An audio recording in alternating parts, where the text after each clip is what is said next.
la cuestión de cómo puede el lenguaje cinematográfico hablar sobre Dios, ¿no? Porque sabemos que es un problema en filosofía y en teología muy antiguo sobre cómo es posible que nuestro propio lenguaje humano hable sobre Dios, donde las palabras que usamos se refieren a algo que no conocemos, ¿no? Es decir, se nos escapa un poco el referente de nuestros términos, pero es que en el caso del cine es más claro todavía esa dificultad, por no decir imposibilidad, de hablar sobre Dios, puesto que el lenguaje del cine es imágenes, ¿no? Y parece que va en contradicción directa con la posibilidad de captar cualquier tipo de idea sobre o noción sobre Dios, ¿no? Pero al final hay una escena en un exterior, en un campo, y la cámara, que ha estado siempre quieta, pues de pronto se mueve y asciende al cielo, ¿no? Y mira al cielo.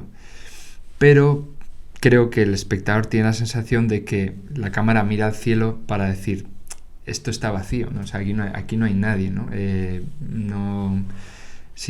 Aquí no hay ningún Dios. Entonces me pregunto, ¿en qué medida la desesperación, el cinismo y el esteticismo en el que caen decadente los personajes de esa película es consecuencia de la mudez, la incapacidad para dar una respuesta de ese entorno católico que habita en ellos mismos? Es decir, hay una condena clarísima de la hipocresía, ¿no?, de la Iglesia católica, pero esta idea de es que no son capaces de dar respuesta, y Jeb lo dice en la cena con el cardenal, lo que más miedo me da es hacerle la pregunta y darme cuenta de que usted no tiene respuesta. Sí. Pero Silencio cuestiona esto, ¿no? Y viene a decir que la verdad nunca se entiende de esta manera, ¿no?, como algo que realmente pueda integrarse en la propia vida y llenar la vida, llenar el corazón, sino que al final como que predomina ese aspecto como más dogmático, más frío, más impositivo de la verdad, y en el largo plazo pues esa verdad se descubre como inhumana, ¿no? Entonces la resolución es que vale la pena dejar de lado esa verdad a la que se ha querido aferrar con tanta fuerza el protagonista, hasta que llega un momento en que dice, no, la suelto porque es inhumano seguir aferrándome a esto, para aferrarse o para abrazar lo contrario, que sería la bondad, ¿no? Sería como si verdad y bondad fuesen dos cosas antagónicas en el largo plazo, ¿no?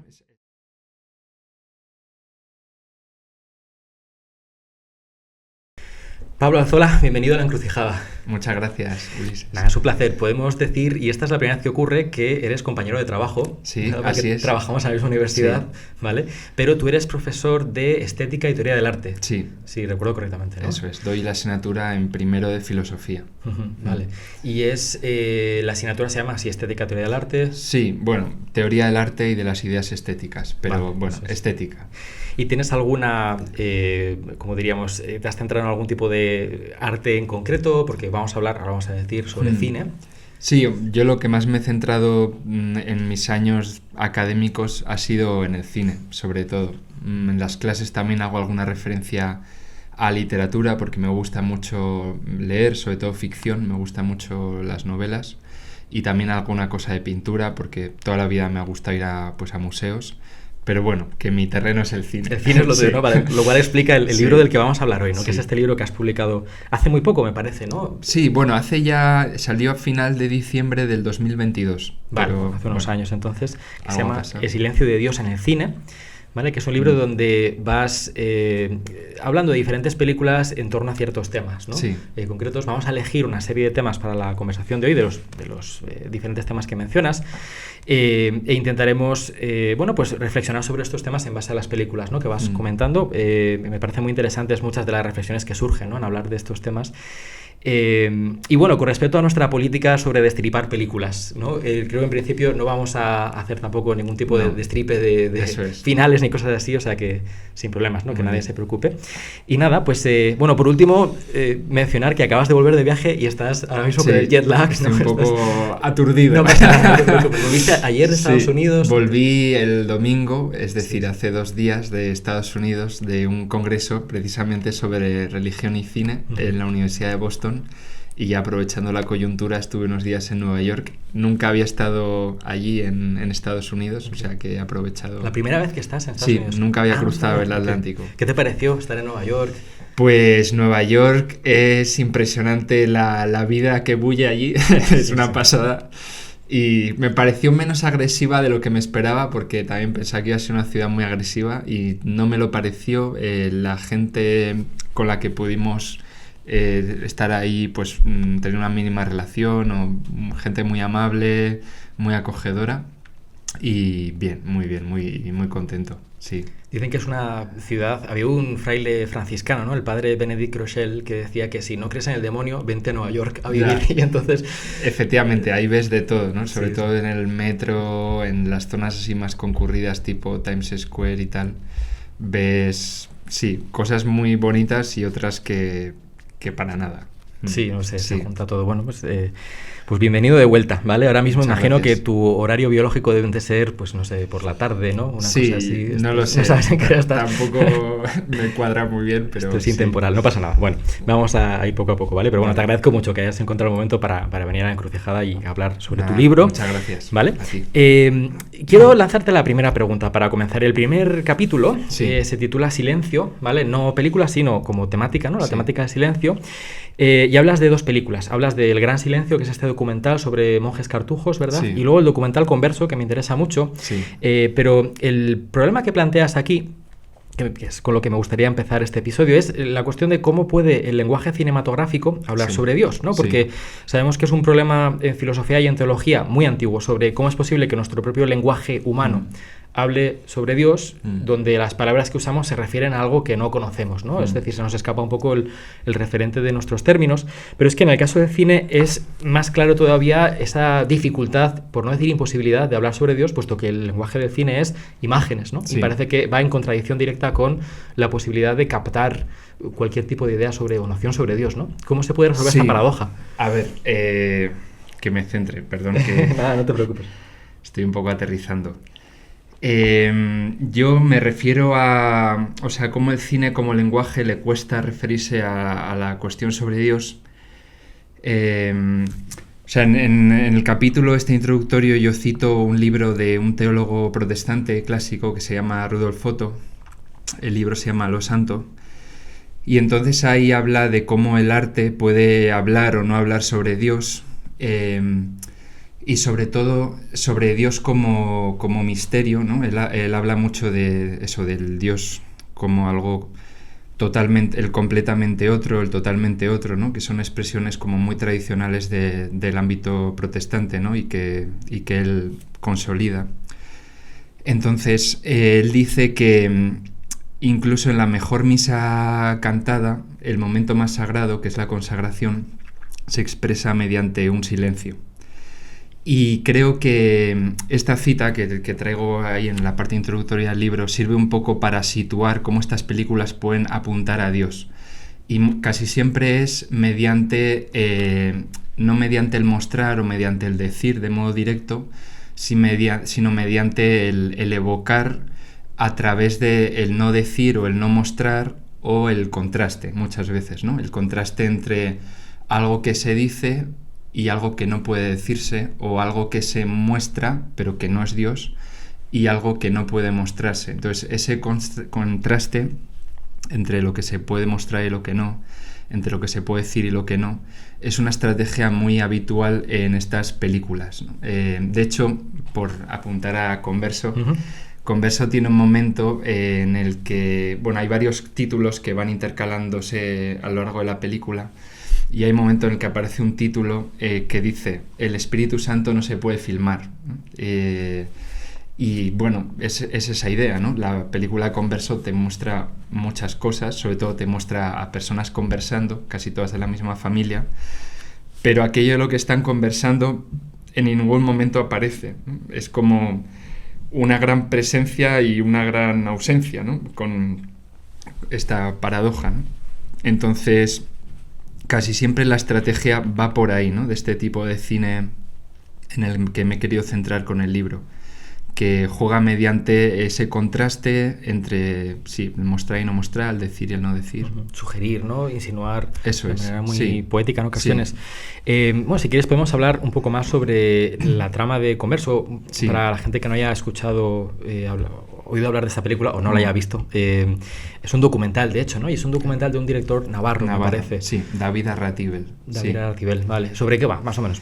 Pues el documental, que se estrenó, si no recuerdo mal, en 2017, es de un director navarro, David Arratibel, que tiene algún otro documental, y trata sobre su propia vida, sobre su propia familia, ¿no? Él pertenece a una familia que, con el paso de los años, pues su hermana mayor, su hermana pequeña y su madre, todos volvieron al catolicismo. Habían sido católicos pues de jóvenes, la madre hasta ya una cierta edad, las hijas, o sea, las hermanas de él no tanto, pero bueno, luego se habían alejado de la fe católica y al cabo de un tiempo vuelven.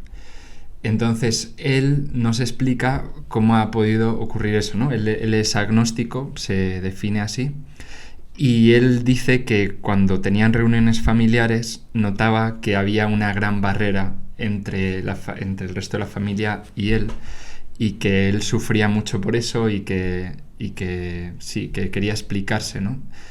Qué es lo que había pasado y, ¿no? Cómo es que su madre y sus hermanas habían tomado esta decisión. Entonces, de una manera muy original, ¿no? Porque realmente es algo como muy original, decide hacer un documental para explicárselo. Eso es. Y entonces hace un documental donde entrevista a su propia familia y entonces ellos le van contando, pues, por qué han decidido volver a la fe católica, y el título juega con ese doble significado de converso, de conversar, y converso, de conversión, ¿no? Es que es como muy elocuente. Sí. Y además es una familia en la que estas personas han vuelto a la fe católica por razones independientes, cada uno, ¿no? No es una especie de... Sí, no, también sí que es verdad que te das cuenta que hay como un cierto hilo, ¿no? Como que una persona mueve a la otra, porque en el documental se da a entender que el primero en dar ese paso es el marido de la hermana mayor, que creo que se llama María, la hermana, su marido, que se llama Raúl, que entre otras cosas es organista. La película juega mucho con el tema de la música y la imagen del órgano. Raúl, que es una persona muy intelectual y muy de cabeza, es el primero que da el paso a la fe, ¿no? Que vuelve a la fe, y eso le revuelve a la novia de entonces, que era María. Y luego es María la que da el paso a la fe, ¿no? Que también lo cuenta, visita el monasterio de Leire, está ahí un fin de semana y de repente no sabe muy bien cómo, compra un rosario, pues de recuerdo, y de repente no sabe muy bien cómo, dice, pues lo voy a rezar, esto cómo era, tal. Y entonces, en ese momento empieza a imaginarse a Jesús, ¿no? A Jesús en la pasión, en la cruz, y cómo eso le cambia, ¿no? Y es muy impresionante esa escena. Y luego creo que la siguiente es la madre, y ya la siguiente es la hermana pequeña, que se llama Paula, si no recuerdo mal. Y nada, esto es, sí. Y en aquel momento, para ti, el mencionar un poco el tema de una posición religiosa te creaba una crispación y una violencia tremenda,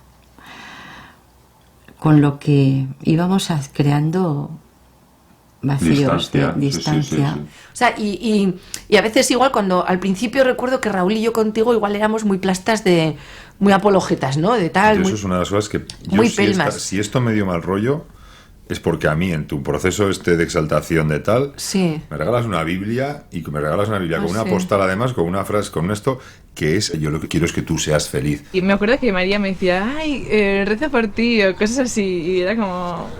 ¡Qué asco! ¡No sigo! A mí me regaló una Biblia y a poco le doy con ella a la cabeza. Sí, es una familia eso, que tiene ese rasgo tan personal e íntimo, ¿no? Donde creo que algo muy hermoso es que lo que luego les suena es que son, no sé si son todos músicos, pero al menos juega mucho la película con el tema de la música. Como esa unión que consiguen más allá, ¿no? Sí. Y luego la música con el silencio, como ese juego de contrastes que decías para hablar sobre Dios, ¿no? Sí, la música juega un papel muy importante. De hecho, yo una vez estuve con el director, con David Arratibel, y él contaba que inicialmente la idea era que el órgano tuviera mucho más protagonismo en la película, porque al parecer era un órgano de una parroquia anglicana de Inglaterra, que era una parroquia que le iban a cerrar o algo así. Entonces el párroco puso un anuncio en internet para si alguien quería ese órgano, y entonces una parroquia de Navarra pues dijo que sí, que no sé en qué pueblo es, pero que sí, que les interesaba. Entonces la película empieza con el órgano, ¿no? Cómo lo traen en un camión, cómo lo van montando.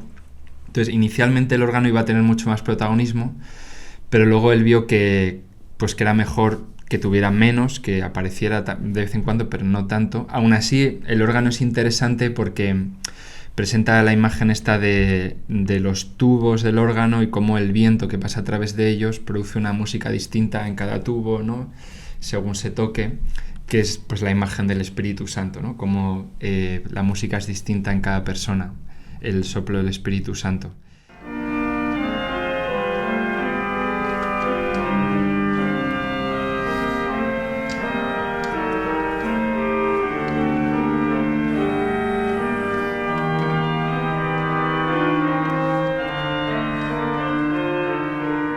Espíritus, el significado original de la palabra es viento.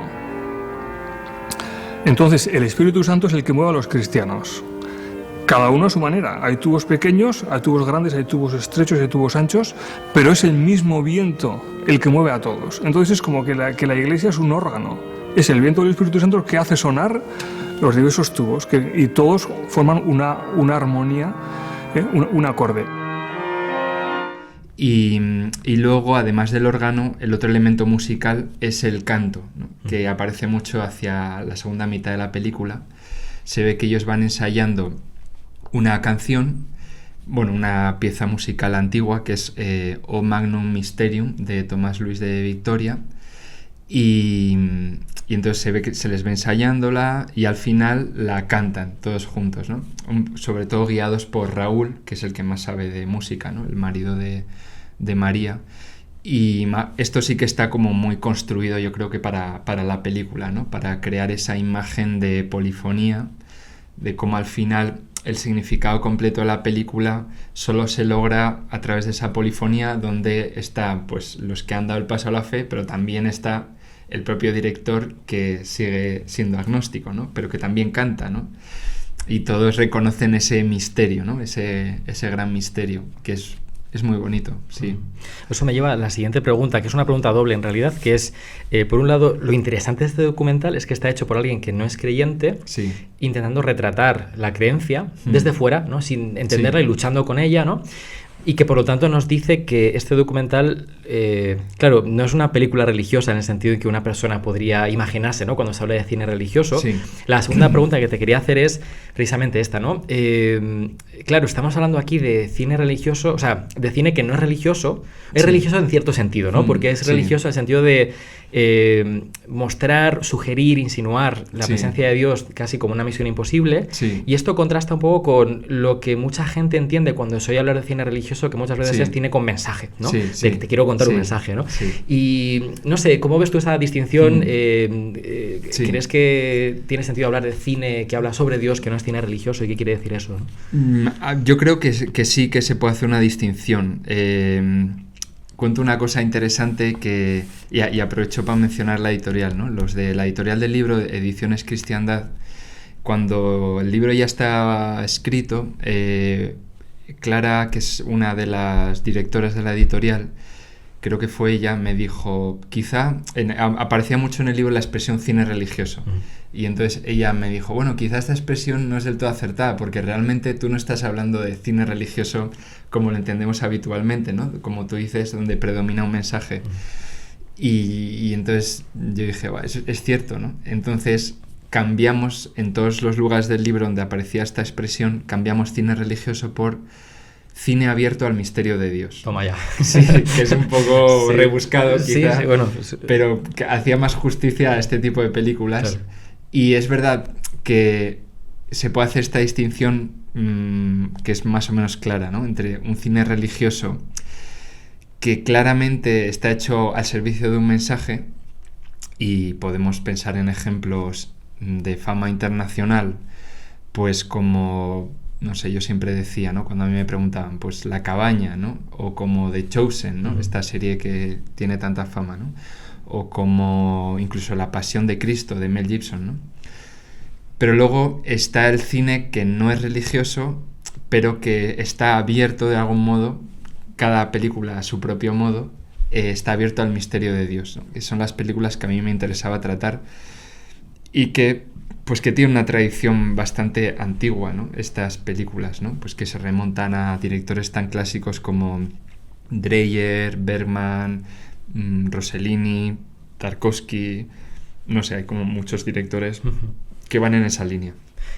Quiero incidir sobre esta pregunta, ¿vale? Porque ¿qué hace que una película esté abierta al misterio de Dios? ¿Vale? Utilizando la nomenclatura. Sí, ya dejamos de lado la categoría de cine religioso, pero luego hablamos del cine que está abierto al misterio de Dios versus el cine que no está abierto al misterio de Dios. ¿Cuál sería esa diferencia ahí para ti? Vale, muy interesante, porque muchas veces no es fácil distinguir. Claro, ahí voy, ¿no? Sí, es una pregunta... Pues yo diría que tiene mucho que ver con...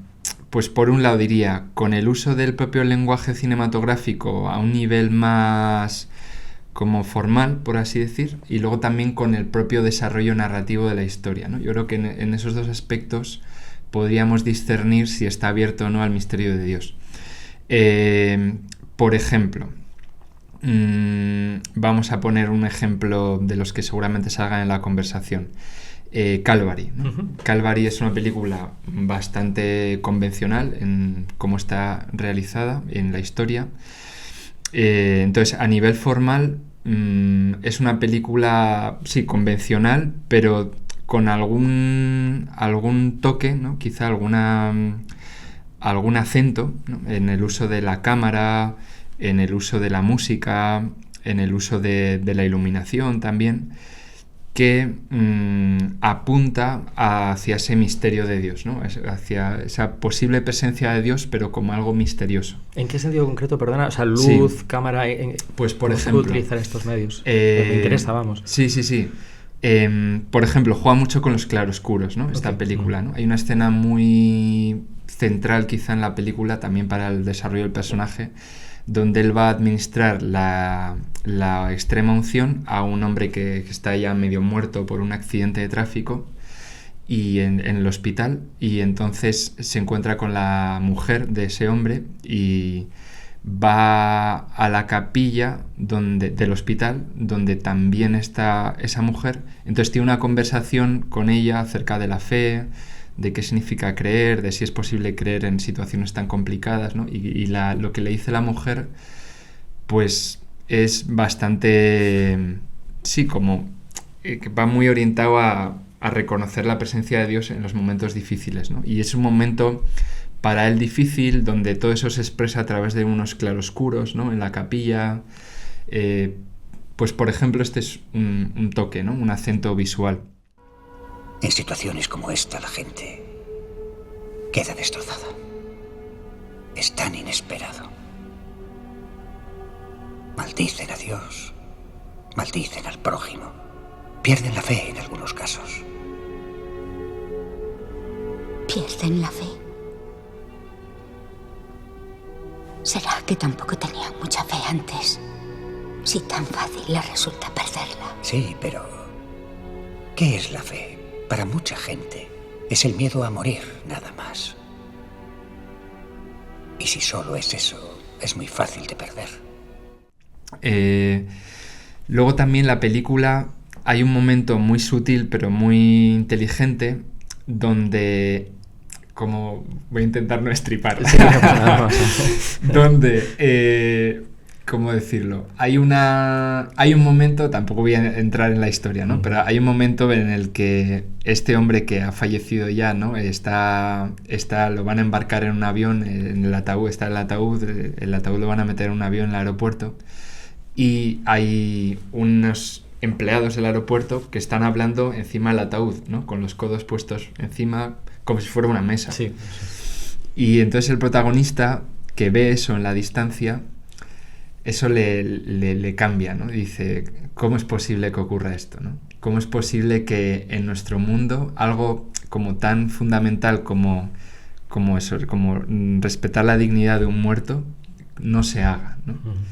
Entonces eso, que golpea al protagonista pero también golpea al espectador, es expresado mediante un movimiento de cámara y mediante una imagen muy, muy sutil, ¿no? Bueno, pues este sería otro acento visual.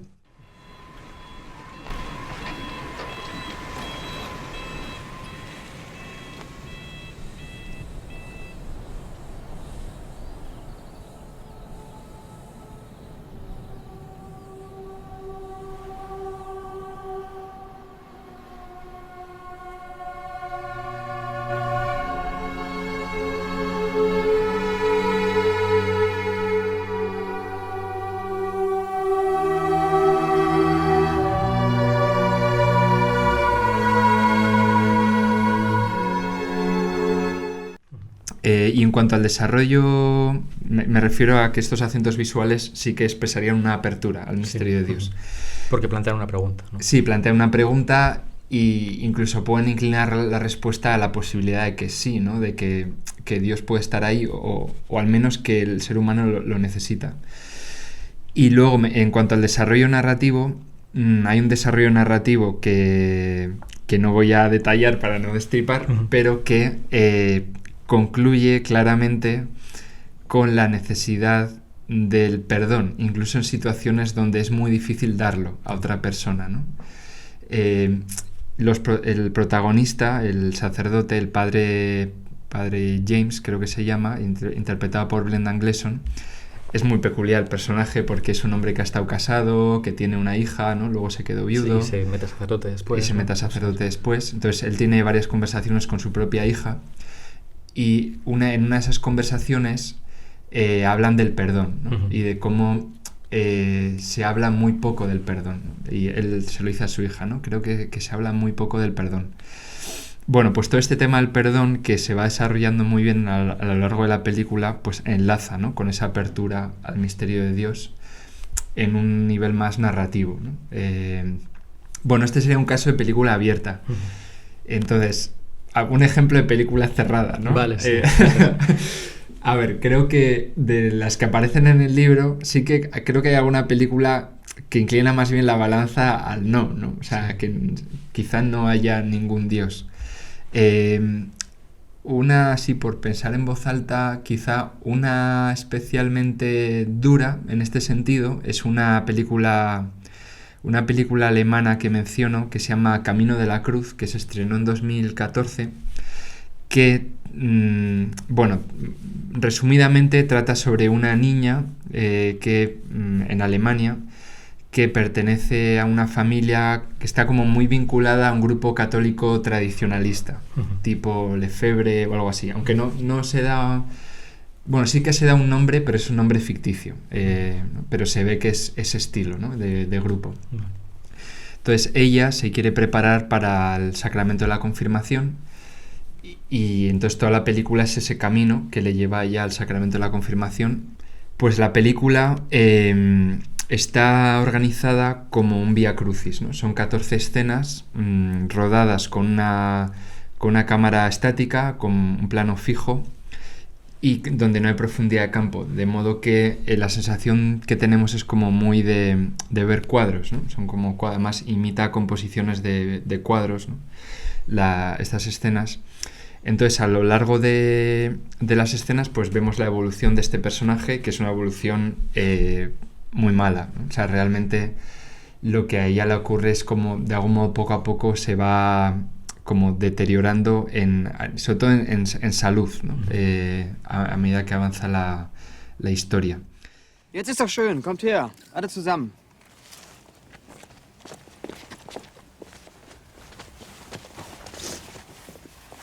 So, jetzt schauen wir alle in die Kamera und lächeln. Jetzt guck vernünftig.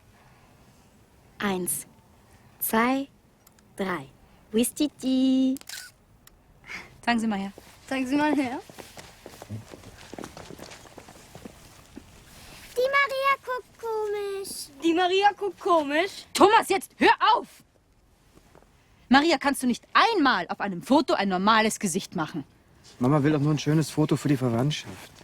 Was war denn jetzt schon wieder? Bist du beleidigt, dass du nicht mit deiner Bluse aufs Bild durftest? Der Tag kann noch so schön sein. Maria findet einen Grund für schlechte Laune. Daran musst du arbeiten.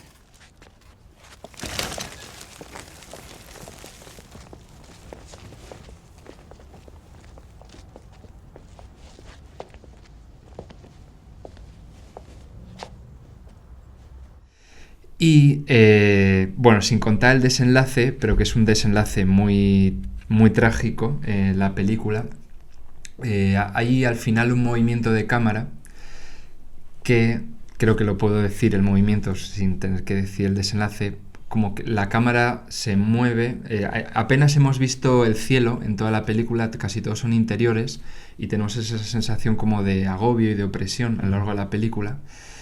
Pero al final hay una escena en un exterior, en un campo, y la cámara, que ha estado siempre quieta, pues de pronto se mueve y asciende al cielo, ¿no? Y mira al cielo. Pero creo que el espectador tiene la sensación de que la cámara mira al cielo para decir, esto está vacío, ¿no? O sea, aquí no hay nadie, ¿no? Aquí no hay ningún dios, ¿no?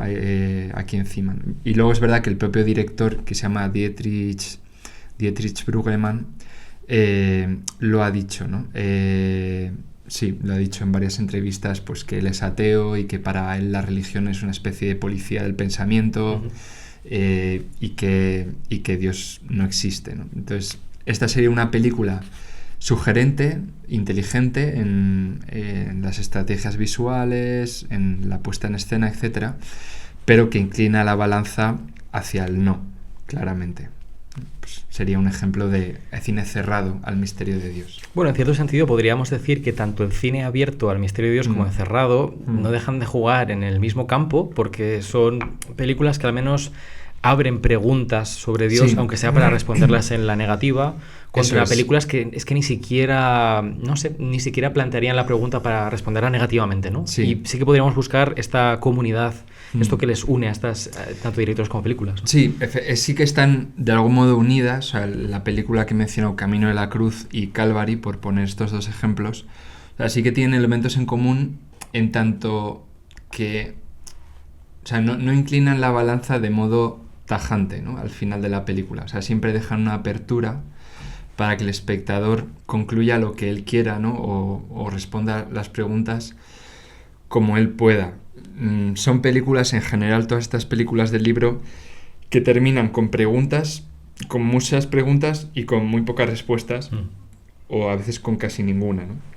Entonces, comparten esto, que tratan al espectador como alguien inteligente, alguien que al acabar la película tiene que hacer los deberes. Muchas veces creo que los mejores deberes son pues ver la película y conversar luego, ¿no? Después de verla, pues con amigos o con familiares, con quien sea. Escuchando un podcast. Escuchando un podcast. Sí, y entonces, bueno, que comparten esto, que son películas que hacen preguntas y el espectador luego pues tiene que enfrentarse con ellas y responderlas como pueda. Hombre, en cierto sentido, incluso el cine que está abierto al misterio de Dios plantea preguntas no necesariamente para darle respuesta, ¿no? Muchas veces lo que ocurre es que se plantea la pregunta de ¿y sí? Y todo queda ahí, ¿verdad? Sí, eso es. A veces son preguntas que sería como poco razonable darles una respuesta acotada o como cerrada, ¿no? Sí. Por ejemplo, ¿no? El árbol de la vida, que también sale en el libro, ¿no? Que es una película sobre el tema del sufrimiento y la gran pregunta, ¿no? De si Dios existe, por qué permite el sufrimiento de sus criaturas y sobre todo de los seres humanos, ¿no? De sus criaturas racionales. Si quieres contar un poco sobre la trama para quien no la conozca y nos lanzamos a hablar del Árbol de la Vida. Vale. Sí, pues El Árbol de la Vida es una película muy original, ¿no? Ante todo. Única, sui generis. Única en su especie, seguramente nunca vaya a haber otra película igual en la historia del cine. También porque creo que es la película más personal del director, de Terrence Malick. Entonces es una película que habla de una familia americana en varios momentos, pero principalmente en los años 50 y 60 del siglo XX. Y la película empieza en los años posiblemente 60 y pico, cuando son 3 hijos y padre y madre y 3 hijos, y cuando los hijos ya son un poco mayores, la madre un día recibe un telegrama en casa que le dice que uno de los hijos, el mediano, ha muerto. No sabemos muy bien cómo ha muerto. Mucha gente especula que pues seguramente ha muerto en la guerra, posiblemente la guerra de Vietnam por la época, porque lo que ella recibe es un telegrama de la Western Union, ¿no? Okay, que es el típico. típico. No lo he visto nunca, sí. No me había fijado. Sí, se ve, en la película se ve. Entonces, pues seguramente, ¿no? Es el típico telegrama oficial, ¿no? Para decir que ha muerto en la guerra. Entonces, aquí empieza, ¿no? En ese comienzo de la película, pues arranca el dolor de la madre y también el dolor de uno de los hijos, ya en la actualidad, que es interpretado por Sean Penn, que siendo adulto está como estancado existencialmente porque no comprende cómo pudo ocurrir todo eso, ¿no? Cómo pudo ocurrir que su hermano mediano, que era un niño tan bueno y tan amable, tan querido por todos, muriese. Y tampoco comprende cómo su madre, y bueno, en general sus padres, pero sobre todo cómo su madre, que también era una persona muy buena, pudo llevar todo eso, ¿no? Cómo pudo soportar todo eso. Entonces la película es como un gran recuerdo, ¿no? Un gran flashback de este personaje que se llama Jack, el personaje Sean Penn. Es como un gran recuerdo y como él, a través de su memoria, va a intentar recomponer el pasado para explicarse a sí mismo cómo, pues eso, ¿no? ¿Por qué, ¿no? Si es que Dios, ¿por qué permitió Dios que muriera su hermano? Y cómo pudo su madre llevar todo eso, ¿no? Es todo un ejercicio de memoria, ¿no? En ese sentido, la película es como muy agustiniana, ¿no? Porque muchos la han comparado con las confesiones de San Agustín. Entonces la película gira en torno a este tema, ¿no? El tema del sufrimiento, sobre todo el sufrimiento de personas buenas, ¿no? Porque Dios permite el sufrimiento de personas buenas, que enlaza con el libro de Job del Antiguo Testamento. De hecho, la propia película comienza citando el libro de Job y se hacen varias referencias al libro de Job a lo largo de la película. Y nada, entonces gira en torno a esto la película y nos deja con esto iba por lo de la pregunta, ¿no? Como la película no llega a resolver la pregunta y de algún modo nos dice, es que esta pregunta realmente no puede ser resuelta. O sea, no hay una respuesta, ¿no? A la pregunta de por qué Dios permite el mal, por qué permite el sufrimiento.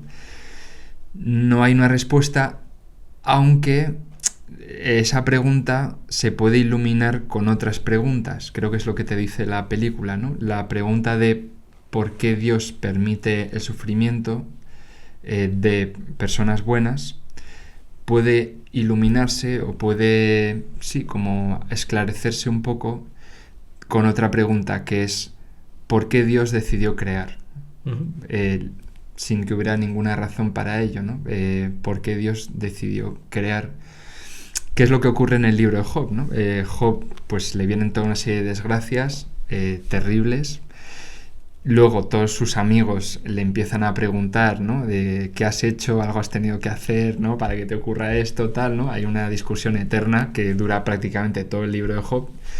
Y solo al final, cuando Job ya se queja un poco y sí, como se enfrenta a Dios, Dios aparece y entonces es Dios el que le empieza a preguntar a Job por la creación, ¿no? Y le dice, ¿no? Pues ¿dónde estabas tú? Que es lo que la cita del árbol de la vida, ¿no? ¿Dónde estabas tú cuando yo ponía los cimientos de la tierra? Cuando todas las estrellas brillaban en el firmamento, o cuando todas las estrellas cantaban juntas y aclamaban todos los ángeles de Dios, ¿no? Algo así. Sí. Que es como decirle, mira, del mismo modo que no hay una respuesta racional al sufrimiento, tampoco hay una respuesta racional a por qué yo he decidido crear, ¿no? Simplemente he querido crear, ¿no? Del mismo modo que el ser humano en un momento dado quiso optar por el mal, ¿no? Entonces, bueno, no son respuestas, pero son dos preguntas que al ponerlas juntas como que se apoyan mutuamente o se esclarecen. Esto también lo explica muy bien, a mí me ayudó a entenderlo un poquito, un ensayo que tiene Chesterton muy corto que se llama El libro de Job, donde explica esta idea. Entonces, podríamos decir en cierto sentido que no da tanto una respuesta como tratar de ilustrar, al menos es mi forma de entenderlo, ¿no? Es un ejercicio de imaginación teológica, quizá, ¿no? De cómo podemos representar visualmente respuestas, que no son respuestas, propuestas que ha dado a lo mejor la tradición cristiana a estos problemas, aunque sean problemas creados dentro del propio marco de la tradición cristiana, ¿no? Si hay un Dios, ¿por qué ese Dios ha creado y por qué dentro de su creación permite que ocurran cosas como la desgracia, ¿no? a la persona que es justa? Sí. Y entonces lo que se nos propone es precisamente, yo lo viví así cuando la he visto muchas veces, es una de mis películas favoritas. Yo también. Es una película muy difícil además, muy experimental, ¿no? Que no es demasiado, no te invita a entrar en ella, tienes que pelearte un poco con la película, ¿no? Para entrar. Pero bueno, tiene esas pequeñas joyas escondidas de esos momentos que no han sido llevados a cine o que uno no ha visualizado, ¿no? Al igual que en el arte medieval, pues era un ejercicio de visualizar o plasmar en vidrieras en las catedrales, qué sé yo, las principales doctrinas del cristianismo. Es un intento por reintegrar esa narración cristiana en todo lo que sabemos sobre el origen del cosmos, el final del cosmos, ¿no? Y meterlo dentro de esa gran sinfonía enorme. Y tiene esa escena tan atrevida de 20 minutos, ¿no? De intentar recrear la creación. Que eso es por lo cual lo incluyes en el capítulo sobre creación, ¿no? Como la idea. Para luego unirlo con el tema de creación en un sentido pues también artístico, ¿no? O sea, la idea de que podemos entender esa creación, aunque no es una respuesta al problema, es la propuesta que hace la tradición cristiana de decir, bueno, la creación no es algo que ocurra por necesidad de manera determinista, sino que hay una voluntad personal detrás, ¿no? Eso es. Sí, o sea, es un ejercicio de imaginación teológica, como tú dices, muy atrevido y muy pensado. Se dice que el director Terrence Malick tenía el proyecto de hacer esta película. Si esta película se estrenó en 2011, pues hay apuntes de proyecto de esta película desde finales de los 60, más o menos en torno a 1960, finales 60, 1970, que inicialmente él, no sé muy bien por qué, él lo llamaba a esta película el proyecto Q, o también lo llama Quásida, a esta película. Sí, lo explican varias personas por ahí. Entonces, Malick tiene desde el principio esta inquietud, ¿no? De hacer esta película, bueno, por un hecho que es lo que se cuenta en la película, y es la muerte de uno de los miembros de la familia, Malick, cuando su hermano, él también son 3 hermanos, aunque ahora mismo ya han fallecido los otros 2, pero el hermano mediano, que se llamaba Larry Malick, el hermano mediano, cuando tenía 19 años o un poco antes, él era un virtuoso de la guitarra, como también aparece en la película con este personaje. Se fue a España a estudiar guitarra con Andrés Segovia, creo que a Santiago de Compostela. Debía ser una persona pues que tenía problemas psicológicos, no sé, debía tener muchos problemas así personales, y se suicidó cuando tenía 19 años. Claro, en España, muy lejos de casa, ¿no? Muy lejos de Estados Unidos, un tema muy duro, ¿no? Muy terrible. Entonces, pues lógicamente eso es algo que Malick tiene en el corazón desde entonces, ¿no? Pues que supongo que esto ocurriría en torno a los años 50 y pico, 60 y pico, por ahí, ¿no? Y claramente la película está aludiendo a esto porque se dice en la voz en off que murió cuando tenía 19 años. Ya, es verdad, eso está en la propia película. Sí, está en la propia película. Con la referencia, sí. Hay una referencia clara a ese hecho. Entonces Malick tiene este proyecto de hacer el árbol de la vida, que no consigue desarrollar del todo, ¿no? Y llevarlo a la práctica hasta, pues eso, hasta los 2000 porque él estrena la película anterior en 2005, El Nuevo Mundo. Pues yo imagino que entre el 2005 y el 2011 pues fue todo el periodo de producción y de postproducción del Árbol de la Vida. Y es una película muy original porque consigue poner en imágenes de modo muy poco convencional, muy poético, como dices tú, pues todo este tema, todo este planteamiento, a la vez hilándolo con la historia de una familia, pero a la vez a veces saliendo de esa historia para contar la historia de la creación, por ejemplo, ¿no? En esa secuencia de 20 minutos que ocurre, pues sí, cuando la película ya lleva unos 15 minutos avanzados, pues aparece de repente eso, ¿no? Y te quedas patidifuso. Sorprendente. Sí.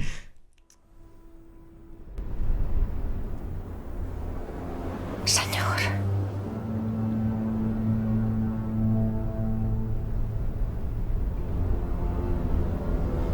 ¿Por qué?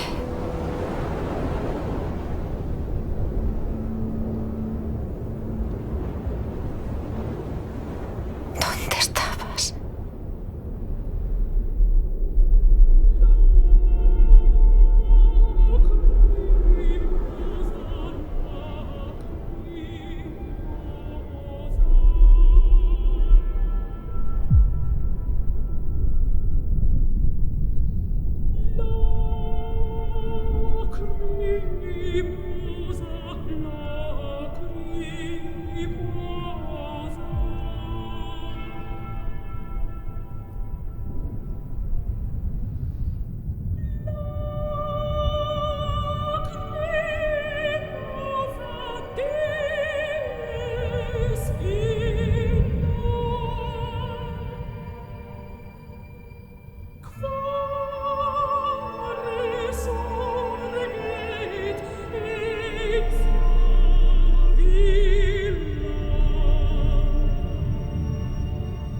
Lo sabías.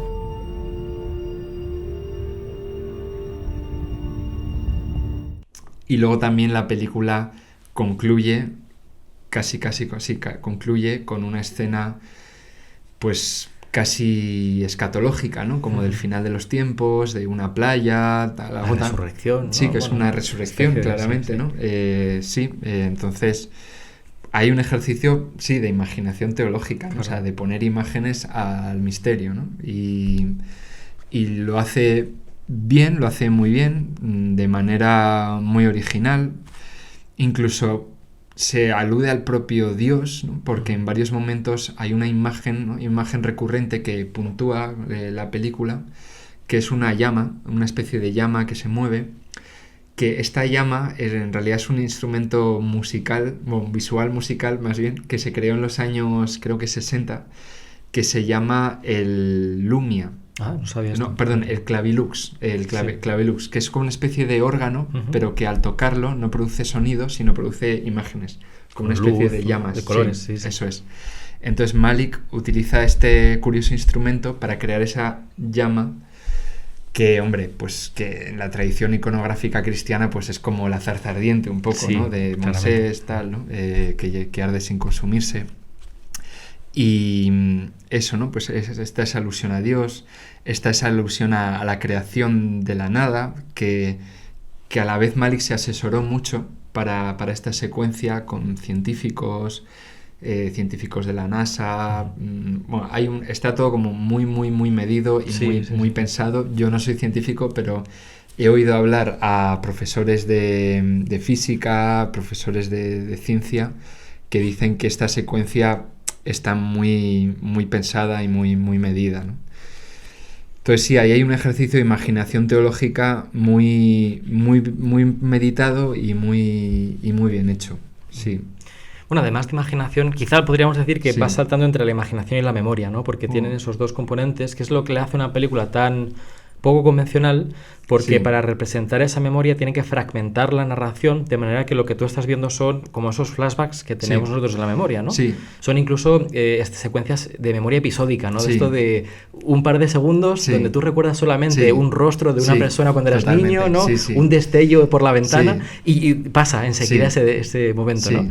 Y es una forma de recrearlo. A ver, yo creo que tenemos que hablar del lenguaje del cinematográfico, ¿no? Sí. Del árbol de la vida, porque es algo único que luego creo que influye y necesariamente colorea Sí. el estilo de muchos otros Sí. directores. Sí. Sí, ahí hay un lenguaje que Malick ha ido descubriendo.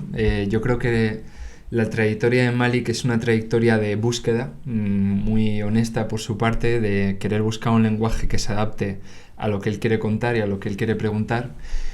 Y lo vemos desde sus primeras películas, ¿no? Desde el primer largometraje de los comienzos de los 70, que es Malas Tierras, pues ya ahí están en semilla muchos elementos como la voz en off, la atención a la naturaleza, el tipo de luz que a él le gusta tanto como de la anaranjada, ¿no? Del atardecer o del amanecer, la cámara que se aleja de la historia de los personajes para centrarse eso en la naturaleza o en otros elementos. Ahí hay muchos elementos que luego él va desarrollando, que luego ya en la delgada línea roja, en su tercera película, ya están como más desarrollados. En la siguiente, que es El Nuevo Mundo, todavía más desarrollados. Por ejemplo, cómo se mueve la cámara, que es una cámara que a veces parece que está como flotando. Es una cámara ligera de estas que se portan, ¿no? Supongo que... Eso es una de lo que se llama una Steadicam. Una Steadicam. Que esa Sí. es la que lleva como atada una especie de... Un operador. Un operador, ¿no? Eso es, necesitas un operador pues que tenga fuerza. Sí, para cargarla. Que aguante. Y entonces la cámara se mueve mucho, parece como que vuela, como que flota. Luego también es un montaje muy cortado, o sea que no hay una continuidad en el montaje, sino que voluntariamente él quiere estar cortando todo el rato, también un poco para sacar al espectador y hacerle volver a entrar, ¿no? Hay como un movimiento constante en las pelis de Malick de sacarnos y meternos, sacarnos y meternos, ¿no? Y él lo quiere así. De la propia narración, ¿no? Eso es. Y eso muchas veces lo consigue con el montaje. Luego el uso de la música, él también lo ha ido cuidando mucho. Y ya desde el principio, Malick combina una partitura original compuesta para la película por el compositor que sea, con selección de piezas ya compuestas, muchas veces clásicas, que él selecciona, sabe mucho de música, entonces las introduce muy bien. Luego, por ejemplo, ¿qué más? Aparte del uso de la luz natural, él filma con luz natural. Sí, sí. Una cosa muy curiosa, por ejemplo, en El Árbol de la Vida, que llegaron a hacer hasta 3 casas de la familia en distintas posiciones para aprovechar la luz natural, ¿no? En el movimiento del sol, pues había hasta 3 escenarios iguales, pero en distinta posición. Y luego también el viento aparece mucho, el agua, ¿no? Los elementos naturales tienen mucho protagonismo. Entonces sí, o sea, Malick ha conseguido un lenguaje que en El Árbol de la Vida ya está bastante cuajado y que en sus demás películas, en las posteriores, pues lo sigue explotando, y que ha creado una cierta escuela con algunos directores que quieren seguir ese camino, esa estela. Y es muy reconocible, además. Es muy reconocible. A mí perdona, que te acuerdas, hay un rasgo en concreto que Sí. creo que no has mencionado, que a mí me parece muy interesante, que es precisamente la idea de echar a grabar Sí. ningún tipo de guión También, y sí. que ocurran cosas, ¿no? Eso Esto es. de que no hay Sí. un guión previo y los Sí. actores tienen que improvisar, Eso es. pero responder a lo que les ocurre. Porque a mí me parece que eso, me parece que es, no sé si es pretencioso decirlo así, pero es como otra forma de racionalidad completamente diferente a la hora de enfrentarse al mundo, ¿vale? Y me Sí. explico, o sea, me refiero contra quizá una forma de entender lo que es grabar una película, que sería yo tengo mi guión Sí. y todo lo que ocurre brota del guión. El guión es como una especie de superconciencia que dicta las cosas Sí, que van a sí, ocurrir, sí, sí. ¿no? Y ya está todo escrito y predestinado. Malick como que nos enseña a mirar de una forma que rompe con esa tradición, no solamente de cine, sino también de intelectual, si Sí, quieres, ¿no? sí. Donde uno aprende a mirar buscando lo inesperado y aquello para lo que no estás preparado y que te va a saltar a la vista, ¿no? Sí. Y es una especie de educación en la mirada completamente nueva. Totalmente. Y me fascina esa forma Sí. de grabar. Pues sí, ese es un estilo muy de Malick que aparece sobre todo a partir del El Nuevo Mundo, de la película anterior al Árbol de la Vida, y es que él da unas pocas pautas a los actores durante el rodaje les da unas pocas pautas, aunque previamente sí que les invita a prepararse. Pues muchas veces les da libros para leer, pues lee esta novela, lee esta otra. Hay actores pues que dicen que les ha recomendado leer mucho a Dostoyevsky o a Tolstoy.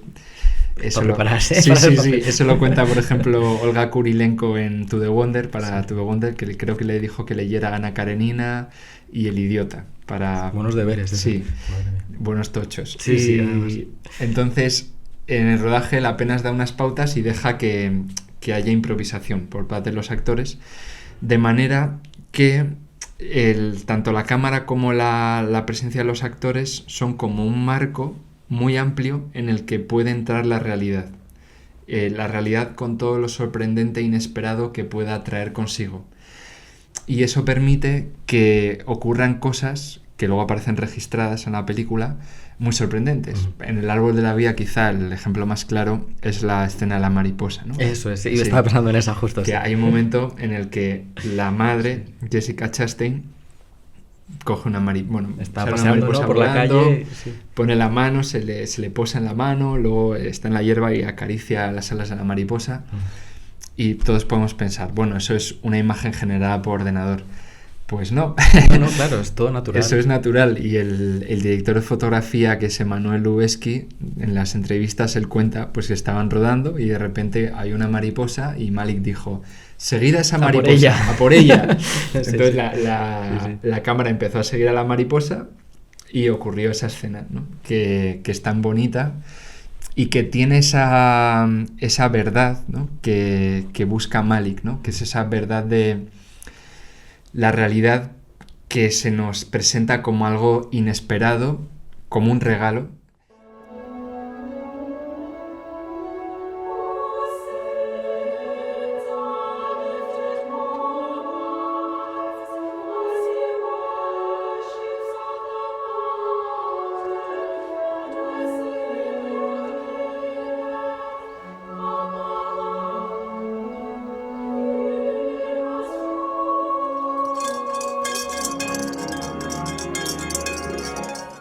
Y es verdad que, como tú dices, ahí no solo hay un estilo de cine, ¿no?, un modo de entender el cine, sino también un modo de entender la vida, ¿no? Claro, hay una filosofía muy densa detrás. Hay una filosofía muy pensada. Muy densa, y que se opone a quizá nuestra mentalidad pues más racional, ¿no?, más occidental, ¿no?, donde tendemos a vivir con una serie de conceptos o de esquemas mentales a los cuales se tiene que ajustar la realidad, ¿no? Como moldes. Como si hubiera una especie de guión que luego la realidad imita, o una especie de, no sé, de pautas, ¿no? Sí, como pautas que nos sirven para ir como metiendo ahí la realidad, ¿no? Y si la realidad no encaja, pues peor para la realidad, claro, ¿no? Eso es. Nosotros preferimos quedarnos con nuestros moldes. Pues el cine de Malick apunta justamente a lo contrario, a que seamos capaces de desprendernos de esos moldes o de esos conceptos mentales para abrirnos a la realidad, sí, con todo lo que tiene de novedoso, de sorprendente, de regalo, ¿no? Yo creo que esta es una idea como muy que subraya mucho, ¿no?, el cine de Malick, ¿no?, la idea de la realidad como el mundo, ¿no?, que está ahí fuera como un regalo, como una gracia, ¿no?, que ha de ser acogida como regalo, ¿no?, como algo inmerecido, como algo muy bueno e inmerecido, ¿no? Aprovecho para citarle, hay un crítico de cine aquí en Madrid que también es un gran experto en Malick, Alberto Fijo, que tiene un libro sobre Malick que se llama así, se llama El cine agraciado de Terrence Malick, diciendo que ese acento, ¿no?, de que el mundo es un regalo, una gracia, y el cine de Malick nos invita a cogerlo como tal. También conecta un poco con una idea que das en el libro, que es la idea de belleza y misterio, o entender la belleza como aquello que nos pone delante de una cosa que nos trasciende y que va más allá. A ver si la puedo encontrar. Es una cita que das de Maritain, que la tengo aquí marcada. Me gusta mucho, perfecto. ¿Vale? Sí. Tenemos cada uno nuestra copia. Sí. Que vamos a ver si la encuentro, está un poquito más adelante, que dice lo siguiente: es del libro Arte y Escolástica, ¿no? Sí. En efecto, no hay misterio donde no hay nada para saber. El misterio se encuentra donde hay más para saber de lo que es dado a nuestra aprensión. Definir lo bello por el esplendor de la forma es definirlo al mismo tiempo por el esplendor del misterio, ¿no? Con esta conexión diciendo que y creo que esta es la clave filosófica, quizás resumiendo mucho y simplificando mucho en el cine de Malick, que es la idea de, en el fenómeno que se me da, en lo que yo veo, lo que se me aparece, se me presenta, hay mucho más de lo que yo puedo consumir o agotar simplemente con categorías racionales que dicen, ya lo conozco todo sobre este fenómeno natural. No estamos hablando de nada sobrenatural, ¿no? Sino la idea de vuelve a mirar al sol, a la luz por las mañanas, ¿no? A los árboles, y maravíllate porque hay un exceso que se te muestra en ese fenómeno, ¿no? Eso es. A mí esa frase me ayudó mucho a entenderlo, la idea de la belleza como misterio y algo que lo trasciende. Sí, totalmente. Malick centra mucho la atención de su cine en la belleza, ¿no? En una belleza que procede en gran medida de la naturaleza, pero también de los otros seres humanos, y esa belleza siempre es exceso, ¿no? Siempre es misterio, algo que...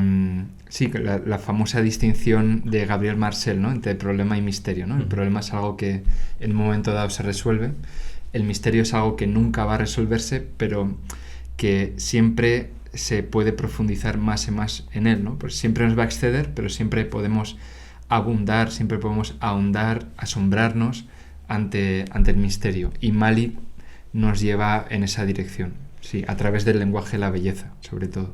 Y esto contrasta, me conecta, si quieres podemos saltar a otra película de la que quería hablar, que es La Gran Belleza, ¿vale? Porque esto conecta mucho con esa idea del tema de la belleza, donde en La Gran Belleza esa gran belleza o la belleza es mucho más compleja, porque es una belleza que tiene está teñida de esta ambivalencia, ¿no? Hay una belleza que puede ser problemática. Bueno, gran película también, muchas cosas que decir. Si quieres, cuéntanos un poco sobre La Gran Belleza y entramos a destripar en el buen sentido, a sacar cosas. La Gran Belleza, pues es una película un pelín posterior al Árbol de la Vida, se estrenó, si no recuerdo mal, en 2013. Creo que de alguna manera también dialoga un poco con el Árbol de la Vida. Hay algunos elementos comunes, por ejemplo, musicales. Hay un compositor que es Gorecki, que lo usan tanto Malick como Sorrentino. Visualmente el lenguaje también es parecido. El lenguaje es parecido, los movimientos de la cámara en algunas escenas son muy parecidos también, sobre todo cuando se retrata esa inocencia o esa belleza limpia en las dos películas. Entonces, La Gran Belleza trata sobre un hombre que cumple 65 años. La película comienza con su cumpleaños, que se llama Jep Gambardella, interpretado por Tony Servillo. Y este Jep es un periodista de la sociedad, alta sociedad romana, ¿no? Del famoseo, por así decir, de la gente bien de Roma, y que su vida desde hace mucho tiempo ha consistido básicamente en ir de fiesta en fiesta por la noche, ¿no? Para conocer a las distintas personalidades, ¿no? De la sociedad romana, y él tiene sus amigos, ¿no? De esa sociedad y se mueve en esos círculos. Él llegó a Roma, empezó a vivir en Roma cuando era joven y escribió cuando era joven una novela que tuvo éxito, que se llamaba El aparato humano, pero desde entonces no ha conseguido escribir nada de largo recorrido, ¿no? Todo han sido pequeños artículos para periódicos, para revistas, siempre muy mordaces, muy críticos, ¿no? Y entonces él, cuando cumple 65 años, cae en la cuenta de que tal vez pues su vida no es tan plena como se la prometía, ¿no? Y está mucho más vacía de lo que le gustaría aceptar, ¿no? Y sí, porque él, lo dice ahí en la voz en off cuando están celebrando el cumpleaños, él sabe que desde pequeño está destinado a la sensibilidad, ¿no? O sea, que él sí que tiene una vocación, sabe que tiene una vocación especial para la belleza que no tienen otras personas, pero es consciente de que ha llevado esa vocación pues por un camino pues que no es el mejor, ¿no? Y como que ha malogrado un poco esa vocación o la ha enturbiado, y él se va dando cuenta de eso, ¿no? De que su vida ha pasado a ser algo bastante anodino, bastante vacío.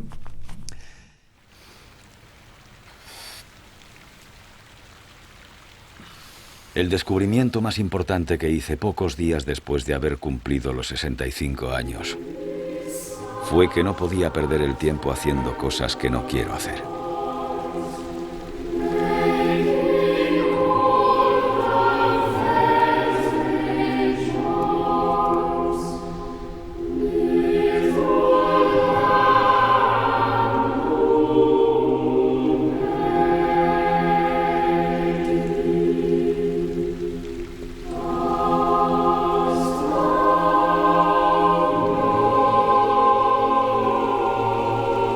Cuando llegué a Roma, a los 26 años, me precipité demasiado rápido, apenas sin darme cuenta, a aquello que se puede definir como el remolino de la mundanidad.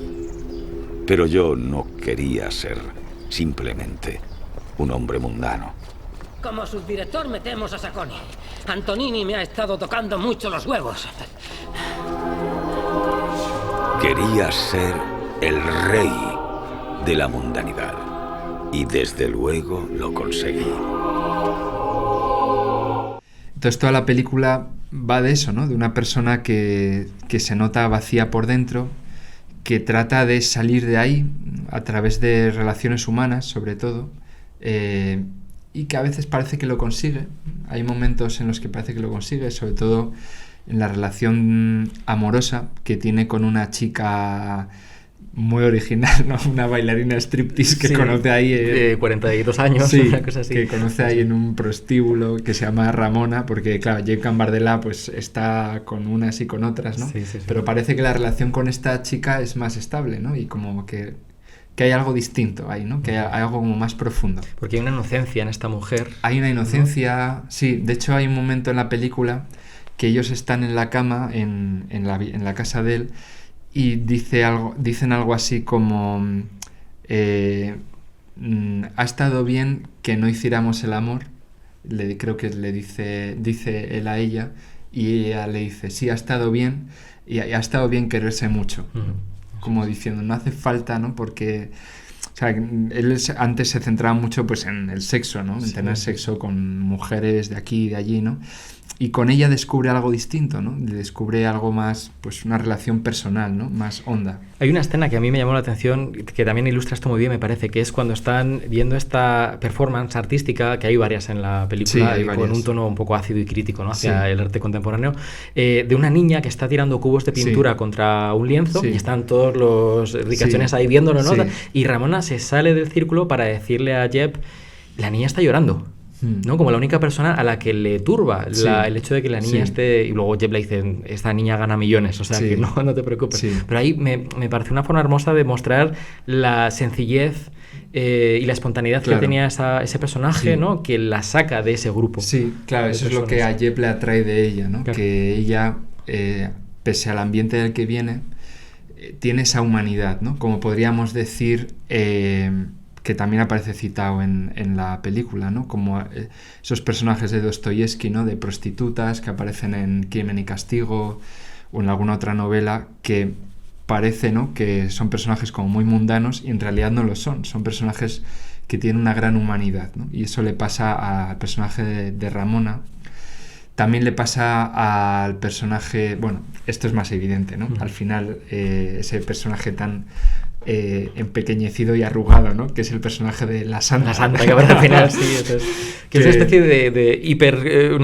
Una mezcla de Santa Teresa de Calcuta, que obviamente hay una referencia, ¿no? Pero también como un estereotipo, el arquetipo, ¿no? Es un personaje que no sabes si tomártelo a broma o en serio, ¿no? Porque tiene un punto de caricatura, pero también tiene un punto de sabiduría que se escapa en muchas de las frases que dice, y ahí ve Jeb que ahí hay algo claramente verdadero y claramente genuino, ¿no?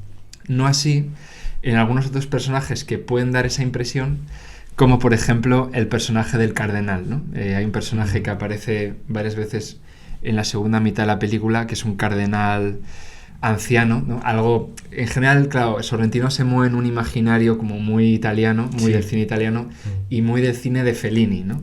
Toda la película es un gran diálogo con el otro gran clásico, que es la Dolce Vita, ¿no? De los años 60. Toda la gran belleza es como una vuelta a la Dolce Vita, el protagonista pues, es un periodista de alta sociedad. Hay situaciones que son muy parecidas. Y el personaje del cardenal, que en este caso en Fellini lo usa mucho en 8,5, en la película de 8,5, aquí aparece ese cardenal que habla de cosas muy mundanas y sobre todo de una cosa absurda que es la receta del conejo, ¿no? Sí, está todo el rato diciendo cómo se cocina un conejo. Sí. Y cuando Jeb le pregunta... que si hay algo más, ¿no? Si realmente, ¿no? Se ve que tiene grandes inquietudes que quiere preguntarle al cardenal. El cardenal se cierra en banda, o sea, como que no le deja ni un resquicio para preguntar, ¿no? Y es muy triste, ¿no? O sea, y al final cómo se despide el cardenal de él, ¿no? En el coche y se cierra la ventanilla. Y se hunde en las sombras. Y se hunde en las sombras, ¿no? Un personaje como muy sombrío. Pues sí, ahí está, ¿no? Sí. A ver, varias cosas en lo que has dicho. Por un lado, has mencionado antes cuando hablabas de Ramona, ¿no? Que a pesar de la procedencia de este personaje que viene de un prostíbulo, es un personaje de gran humanidad. Sí. Pero yo querría matizar ahí o incidir, al menos diciendo que me parece que la idea que presenta la película es que lo humano es eso, o sea, esa mundanidad es la esencia de lo humano, y la persona que intenta alzarse sobre ello es una persona, es una hipocresía, ¿no? Una forma de hipocresía. La persona que es reprendida más duramente en la película es esta amiga de Jeb, que se supone que es activista, que va a la televisión y que está, yo que sé, publicando libros y no sé qué, ¿no? Pero como que en la idea de fondo hay una especie de cinismo profundo que estructura toda la película, que es decir que los grandes ideales son imposibles, porque es imposible alzarse por encima de la mundanidad, y lo mejor que hay que hacer es reconocer de manera cínica que yo no puedo salir de mis pecados, ¿no? En la clave incluso teológica que pone, y tengo que abrazar esa mundanidad, ¿no? Es alérgica a los ideales. Es verdad. La película. Eso es cierto. Es una película desencantada, en ese sentido, bastante desencantada, donde lo que viene a decir es que lo más sensato en esta vida es aceptar esa mundanidad en la que tarde o temprano vamos a caer, y esos ideales, pues sí, reconocerlos, ¿no? Pero considerarlos como algo inalcanzable, ¿no? Algo que pueda aportar ciertos destellos, como él dice al final de la película, ¿no? En la voz en off final, esos destellos inconstantes, ¿no? Que pueden aparecer a veces, pero que nunca vamos a alcanzarlos, nunca vamos a integrarlos realmente en nuestra vida. Sí, hay una entrevista que cito en el libro, que más o menos me acuerdo, dice Sorrentino que sobre todo la gran belleza trata del paso del tiempo, de cómo hay unos ideales que tuvimos en la juventud y que el paso del tiempo nos ha hecho caer en la cuenta de que esos ideales, pues eso, eran en gran medida inalcanzables, y tenemos que vivir con eso, tenemos que seguir viviendo con eso. Que es lo que le pasa a Jeb con ese ideal inicial de ser un gran escritor, de ser alguien destinado a la sensibilidad, y es lo que les pasa a los personajes también más religiosos de la película. A la santa no, o sea, el personaje de la santa quizás es el personaje que se sale un poco de ahí, aunque es un personaje bastante inalcanzable en sí mismo, o sea, ninguno nos podemos identificar con ese personaje, por lo menos yo no me puedo identificar con ese personaje. Entonces sí, es una película desencantada. A mí me recuerda en ese sentido al cine de Woody Allen, por ejemplo, que siempre se hace muchas preguntas sobre Dios, sobre la moral, ¿no? Si realmente hay una ley moral, si no la hay, pero siempre concluye de una manera cínica, ¿no? Como diciendo, bueno, y si la hay, pues no es para nosotros, o sea, no está a nuestro alcance, ¿no? Sí, la podemos tener en el horizonte, pero no es muy humano vivir acorde con ella, porque nos volvería demasiado como hombres de hielo, ¿no? O hombres rígidos, que nos haría renunciar a nuestra humanidad. O sea, como si la humanidad y los ideales, o un ideal bueno de vida, fueran cosas irreconciliables, ¿no? En el largo plazo. Sí, pero también te lo digo porque en el cine de Sorrentino, al menos, no sé cuánto habrá seguido su estela, pero veo una cosa interesante, que es que evidentemente la Iglesia Católica está pululando por la película, por sus películas todo el rato, ¿no? Y entonces hay monjas que aparecen, monjas que le lanzan miradas que juzgan muy severamente a Jeb Gambardella en diferentes momentos. Y lo que es evidente es que Jeb Gambardella está inmerso en este contexto altamente católico, ¿no? Al menos en que está presente en el cine de Sorrentino. Pero son personajes mudos, que no son capaces de hablarle a esa desesperación que llevan ellos dentro, que es lo que dicen en la propia película, ¿no?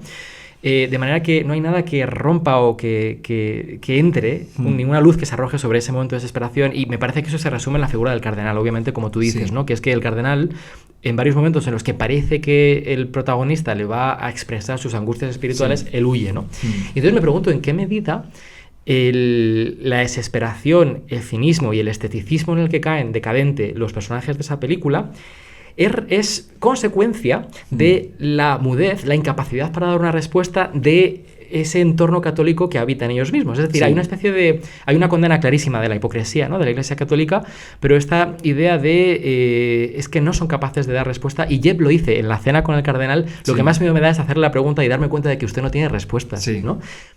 El cambio de alimentación no le ha sentado bien. Sor María, cuando está en Mali, solamente come 40 gramos de raíces de plantas al día. Yo además- también por la noche a veces. Para comer ligero preparo unas espléndidas raíces marinadas al limón. Escuchen, se pelan las raíces con un cuchillo y se cortan todas a dados. Cardenal a Bellucci, ¿se acuerda de que dados. Sí. nos conocimos en una boda? Nos conocimos en aquella boda. Yo sentí la necesidad de hacerle unas preguntas cercanas al corazón, preguntas sobre la fe, sobre la profundidad de la espiritualidad, pero usted se distrajo. ¿Puede hacérmelas ahora? Sí, claro. No. Ya no tendría sentido. ¿Por qué? Porque sería una desilusión para mí descubrir que usted en realidad no posee ninguna respuesta. Sí, a ver, creo que, no sé, lo digo como una posibilidad. No sé, que creo que... Bueno. Da igual. Y luego Sorrentino sigue trabajando cada vez andando más. No he podido ver la serie de Young Pope, pero él sigue ahondando Sí, mucho en estos yo tampoco temas, la he ¿no? visto. Sí, me gustaría verla. Parece que estaba un poco obsesionado con... Bueno, obsesionado en buen sentido, sí. se me entiende, ¿no? Con esta idea de la frustración a esa institución que al menos profesa Sí, tener respuestas sí. y no las tiene. Sí, yo creo que es una relación de amor-odio, o sea, como con muchos de estos cineastas italianos, ¿no? Donde la Iglesia católica siempre es un elemento del paisaje y que no puede desaparecer del paisaje. Y entonces en esa presencia que tiene en ese paisaje, pues ahí se crea una tensión, ¿no? En la gran belleza, desde luego, se crea, donde por un lado se critica esa hipocresía de los personajes, ¿no? Sobre todo el personaje del cardenal. Por otro lado, se prefiere mantener ese elemento en el paisaje como una referencia a lo trascendente, ¿no? como diciendo, la Iglesia católica, a pesar de sí misma, sigue apuntando a lo trascendente, ¿no? A pesar del comportamiento de sus miembros, en este caso, pues el cardenal, por ejemplo,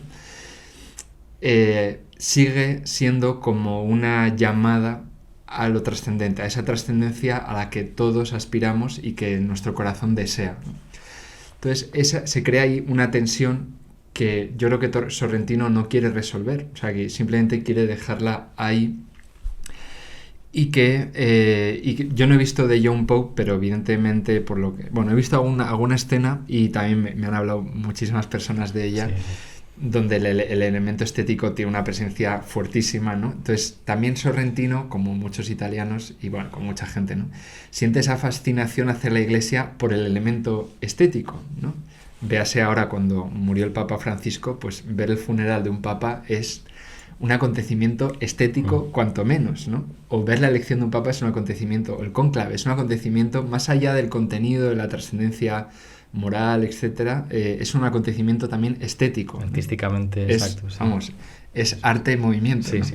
Entonces, creo que a Sorrentino también le interesa eso, como el elemento estético que siempre entraña la Iglesia católica, pues no deja de tener también como una apelación o como un apuntar hacia lo trascendente mediante la vía estética, ¿no? A pesar del comportamiento a veces reprobable de sus miembros, el elemento estético también nos lleva hacia lo trascendente, ¿no? Entonces, es una tensión muy complicada que él no quiere resolver, ni mucho menos, y muchas veces, bueno, si es que la resuelve de manera cínica, pero que está ahí, ¿no? Sí. Hay una lucha de bellezas, yo diría, ¿no? Donde ves, por un lado, yo pensaría que hay una frustración a la belleza trascendente que retrata la Iglesia católica, pero que es una belleza que no me habla o no me interpela, comparada con todas las demás bellezas que se presentan en la película, que son bellezas pues más mundanas y que no satisfacen, son más sensuales, ¿no? Sí. Pero lo que más me llama la atención de la película es que todos los personajes aspiran a una belleza extraordinaria, que eso es lo interesante. No es que sea gente que se conforme con, incluso en la mundanidad, con una belleza fugaz y pasajera, sino que dentro de lo fugaz y pasajero quieren la belleza más rocambolesca, estrambótica, ¿no? Excéntrica que sea posible. Y entonces yo creo que eso tiene un punto muy platónico, porque hay esta idea del discernimiento de diferentes bellezas, pero la respuesta final es una nostalgia enorme, que es la de la belleza inalcanzable, porque la belleza institucional de la Iglesia Católica, que me debería dar una respuesta, está muda y no es capaz de dármela. Las bellezas mundanas me llevan a la desesperación, y todo lo que queda es el recuerdo de ese primer amor. Es muy, muy nostálgico todo, ¿no? Es como decir que el paraíso de la belleza tiene ese atractivo en tanto que es un paraíso perdido desde el principio de la película. Creo que la película, la idea de que la belleza, la gran belleza, ¿no? Como dice el título, que busca el protagonista y que buscan otros, desde el comienzo es un paraíso perdido. La película esto lo desarrolla muy bien a través de la novia que tuvo Jeb en su juventud, ¿no? Que es una idea súper platónica, ¿no? Como él en su juventud tuvo un primer amor que al parecer para él fue muy genuino, o al menos él así se lo representa, así lo recuerda, un amor muy genuino, muy auténtico, muy apasionado, que él va recordando en algunos flashbacks, y entonces él a lo largo de la película llega a conocer que ese primer amor murió, y que el diario que ella tenía de esa época se ha perdido, lo ha tirado, se ha perdido, creo que lo han destruido, ya no me acuerdo, ¿no?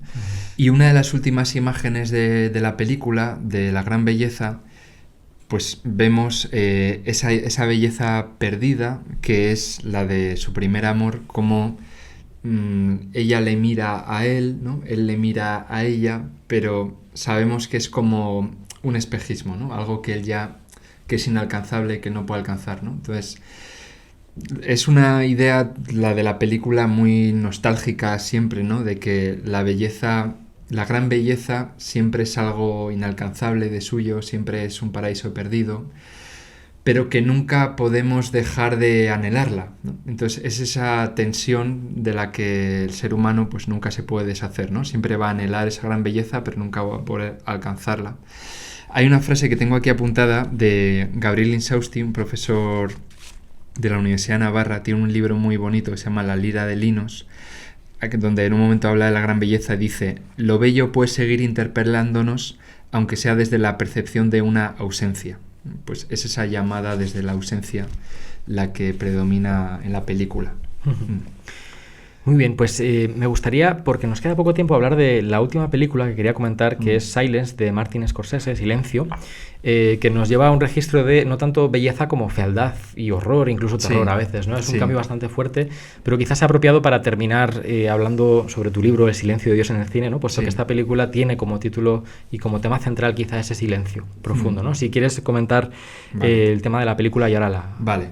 Sí, la película es un argumento que proviene de una novela de un escritor japonés converso al cristianismo que se llama Susaku Endo, que en 1966 publica Silencio. Es una novela sobre los jesuitas en Japón en el siglo XVII, ¿no? Más o menos la historia es un par de jóvenes jesuitas, Rodríguez y Garupe, que son enviados por su superior a Japón en una época donde hay una fuerte persecución religiosa contra el cristianismo en Japón, y por parte de los shogun, de los señores feudales. Entonces son enviados a Japón para dar con el paradero de otro padre jesuita que se llama el padre Ferreira, del que no se sabe nada desde hacía muchísimo tiempo y del que se rumorea que ha apostatado. Corren rumores de que él ha apostatado. Todos estos cristianos forman parte de nuestra iglesia secreta. Esta fe que tenéis es tan fuerte. Tenéis mucho valor. ¿Solo aquí tenéis esta fe o en otros pueblos también? No sabemos nada sobre otros pueblos. Nunca vamos ahí. ¿No vais? Otros pueblos son muy peligrosos. No sabemos en quién confiar. Todos temen al Inquisidor Inoue Sama. Por delatar a un cristiano te dan 100 monedas de plata. 200 por un hermano cristiano. Y por un sacerdote, 300 monedas. ¿300? Sí. Debéis ir a otros pueblos.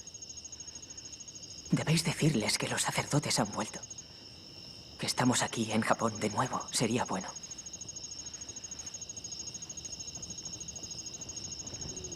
Había un padre que estuvo aquí, llamado Ferreira. El padre Ferreira. ¿Sabéis quién es? Como nosotros. No. ¿No?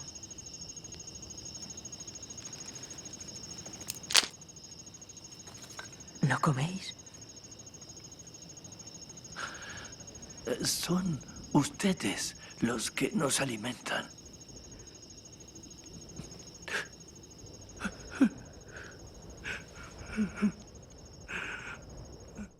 Entonces, toda la película es ese viaje que los dos jesuitas, jóvenes jesuitas, realizan. Primero están en Macao, luego desde Macao van en un barco hasta las costas de Japón, creo que es la zona de Nagasaki, por ahí. Y como van entablando contacto con las sociedades cristianas, ¿no? Los pueblos, sí, sociedades, pueblos cristianos que están ocultos, ¿no? Pero siguen manteniendo la fe y siguen celebrando la fe de alguna manera. Y entablan contacto con ellos y van conociendo acerca del paradero de Ferreira hasta que dan con él, ¿no?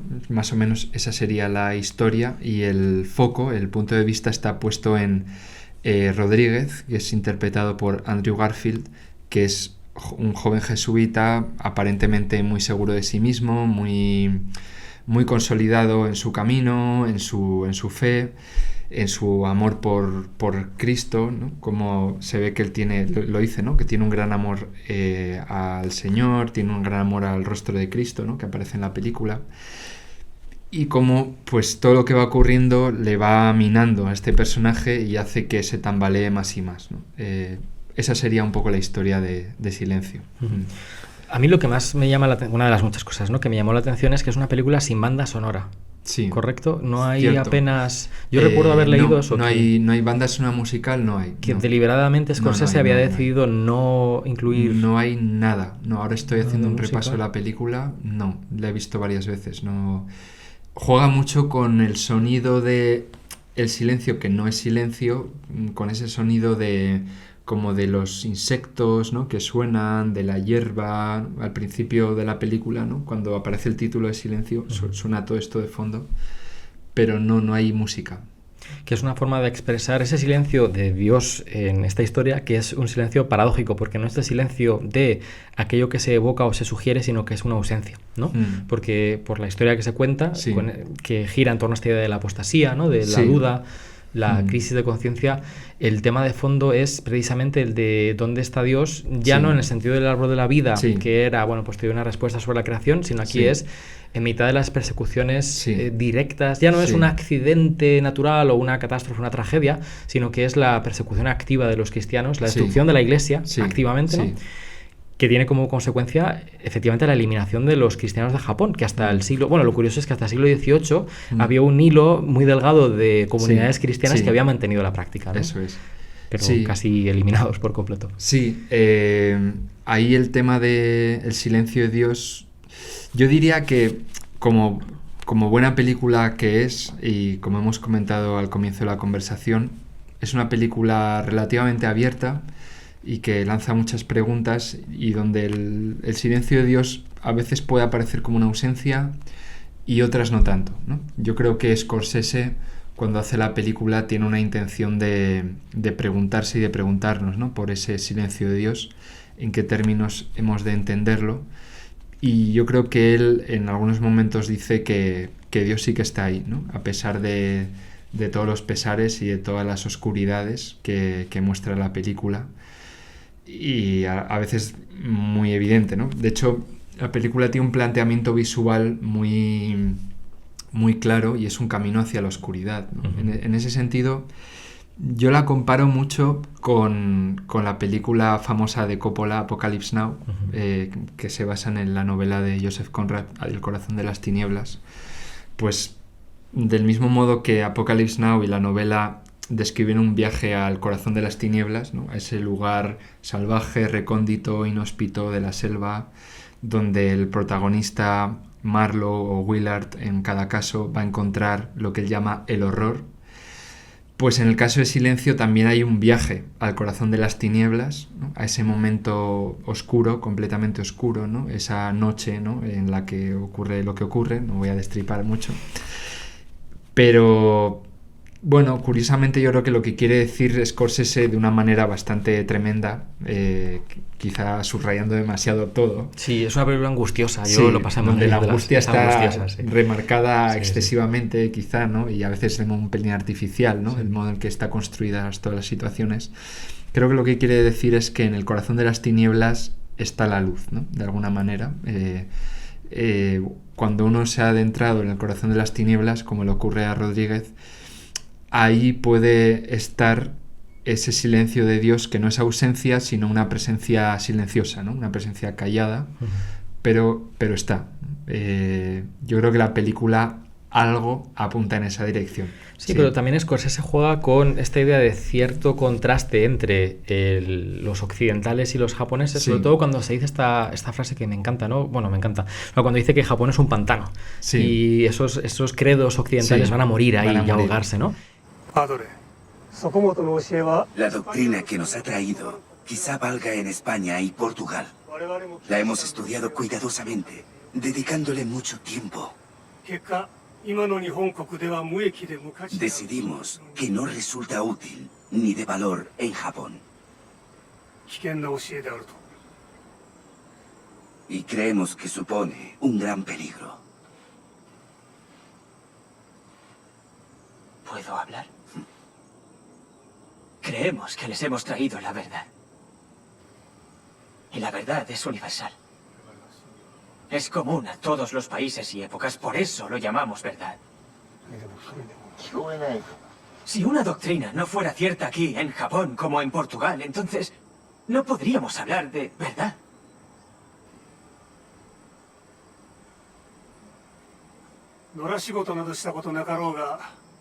Veo que no trabaja con las manos, padre.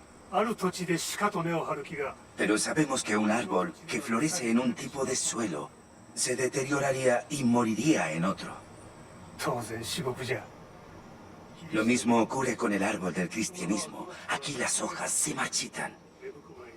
Los brotes mueren. No es el suelo el que ha matado los brotes. Había 300.000 cristianos aquí en Japón antes de que la tierra fuera... ¿Sí?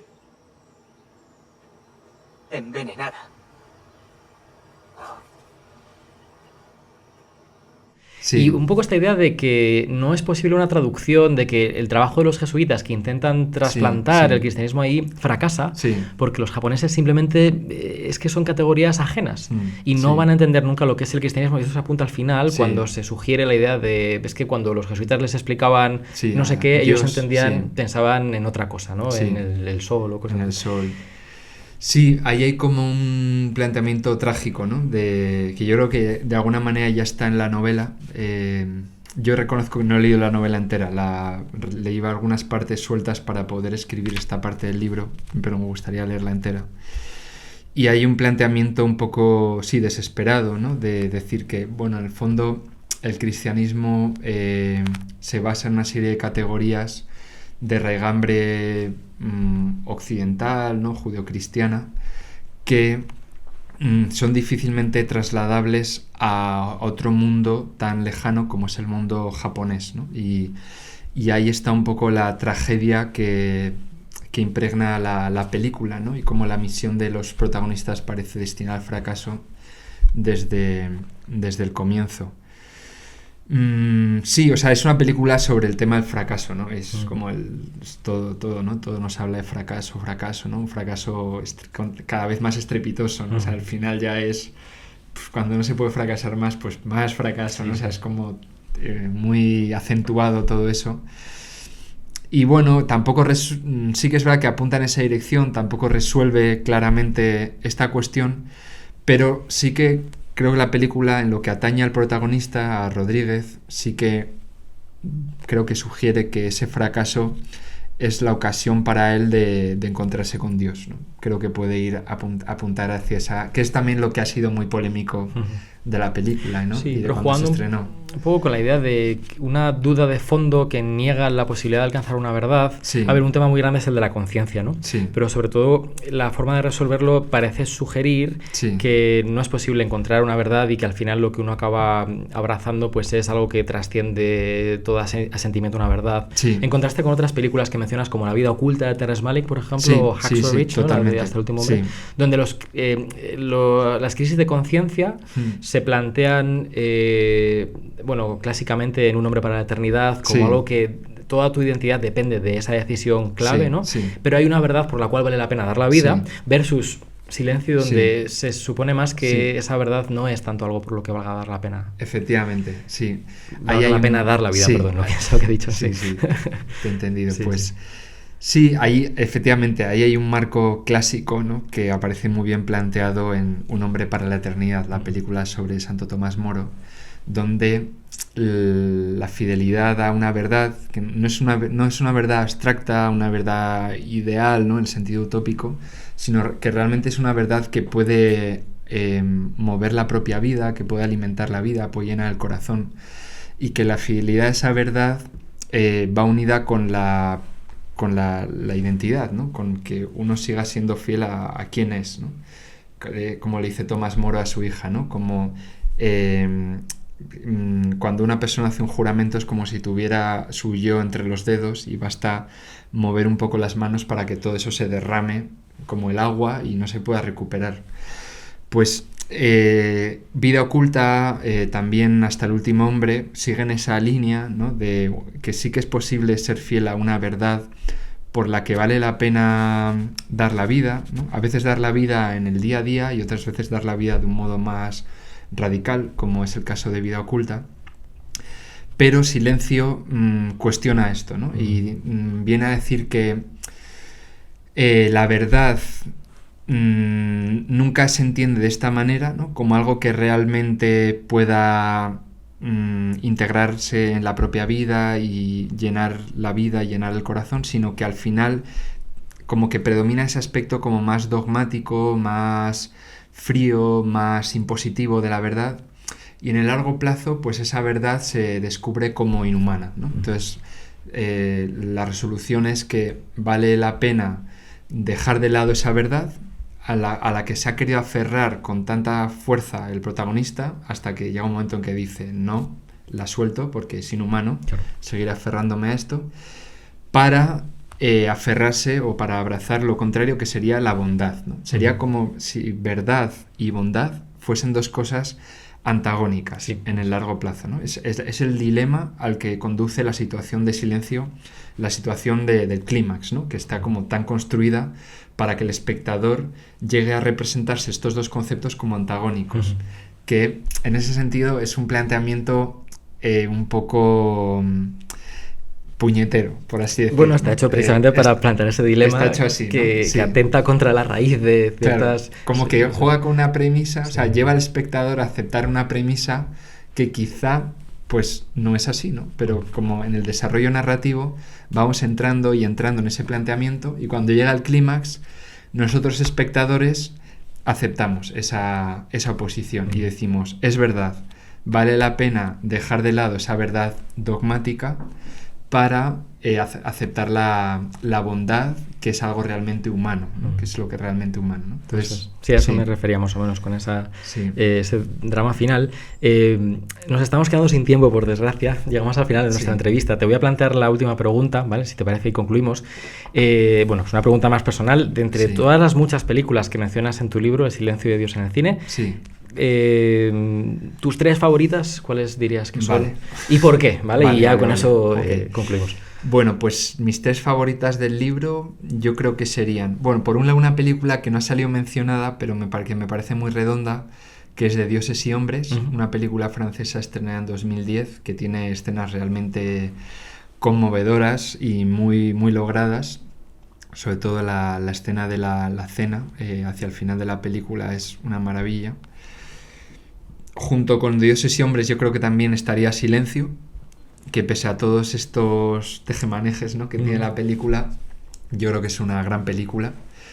Pues a nivel de interpretaciones, a nivel visual, es una gran película y vale la pena verla y tener un buen debate después de verla, porque es muy buena, es una gran película. Y bueno, quizá también diría, por no dejar de lado a mi amigo Terrence Malick, pues El árbol de la vida. Hombre, ¿no? claro, muy bien, estaba esperando que lo dijeras. Claro, pues El árbol de la vida, que hombre, también a mí es una película que me ha ido acompañando a lo largo de muchos años. Hice mi tesis doctoral sobre Terrence Malick. Entonces vi la peli muchas veces a lo largo de la tesis, luego la he seguido viendo muchas veces. No tengo ni idea cuántas veces la he visto, pero fácilmente han podido ser 30 o... Wow. No las he contado, ni tampoco las he visto no la he visto de manera muy seguida. Pero es una película muy buena y que se ve que es muy buena en que cada vez que la ves pues sacas cosas. Te iba a decir, no sé si te ha pasado, a mí me pasa desde luego, cada vez que la veo es una peli nueva, o sea, encuentro cosas que no había visto antes. Yo sí he dejado que pase suficiente tiempo con la vez anterior que la vi, también me pasa eso, y también si estoy en una buena actitud, estoy fresco y estoy abierto a la película. Es una película que tiene esa capacidad de resonar dentro de ti tal y como tú estás en ese momento. Entonces, en ese resonar pues salen cosas nuevas siempre. Es de mis favoritas, por eso tenía esperanzas de que la mencionaras, pero bueno. Pues nada, Pablo Anzola, muchísimas gracias por venir a La Encrucijada y por sacar las energías después de tu largo viaje transatlántico. Muchas gracias a ti, Ulises. Me ha encantado esta conversación. Hasta la próxima. Dejamos en el link, en la descripción del vídeo, todas las referencias sobre tu libro, El silencio de Dios en el cine, ¿vale? Y eres bienvenido siempre que quieras. Muchas gracias. Si te ha gustado esta conversación, te dejo otra en pantalla que te puede interesar. Para apoyar mi trabajo, suscríbete a patreon.com/laencrucijada, donde disfrutarás de acceso anticipado y sin anuncios a todos los episodios del podcast, además de una biblioteca de cursos de filosofía y literatura exclusivos para miembros. Muchas gracias por seguirnos.